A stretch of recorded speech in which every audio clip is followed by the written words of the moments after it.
இவங்க வீட்டுல கல்யாணம் நிச்சயம் நடந்தே தீரும். அது மிதுனராசிக்காரராக இருக்கலாம், இவருடைய குழந்தைகளுக்காக இருக்கலாம், அந்த யோகம் வரும். அதே மாதிரி நல்ல தனவரவுன்னு சொல்றோம். அதே மாதிரி செலவுகளும் நிறைய இருக்கும். ஏன்னா தனஸ்தானாதிபதி சந்திரன் விரயத்தில் உட்கார்ந்து இருக்கிறார். நம்ம எதை பேசினாலும் அதுக்கு ஒரு ப்ரூஃப் வேணும். தனஸ்தானாதிபதி விரயத்தில் உட்கார்ந்து நிறைய செலவு வரும்.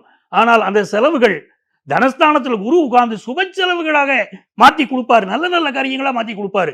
3ஆம் இடத்துல கேதுங்கிறது அற்புதமான யோகம். இந்த கேது பகவான் மூன்றாவது இடத்தை பெறுவது அப்படிங்கிறது ஒரு நாக கிரகம் அங்கு உட்கார்ந்து இருப்பது இவருடைய எதிரிகளை எல்லாம் விளக்கக்கூடிய ஒரு காலம், முயற்சிகளை எல்லாம் வெற்றி பெற்று தரக்கூடிய காலம். அவ்வளவு அற்புதமா அமையும். அதுவும் இந்த குரு பகவான் இவருடைய 6வது ஸ்தானத்தை பார்க்க போறார். இது நாள் வரை இருந்த நோய் நொடிகள் விலக போகுது. இது நாள் வரை இருந்த எதிரிகளை அடையாளம் காண போறாங்க.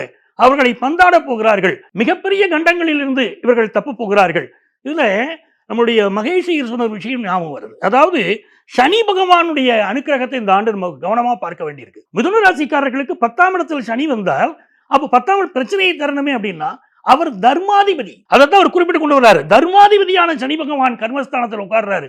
அப்ப இவர்கள் முன்னோர்கள் செய்த புண்ணியம், அந்த தவப்பயன் இவர்களுக்கு நல்ல வேலை வாய்ப்பை கொடுக்கும்.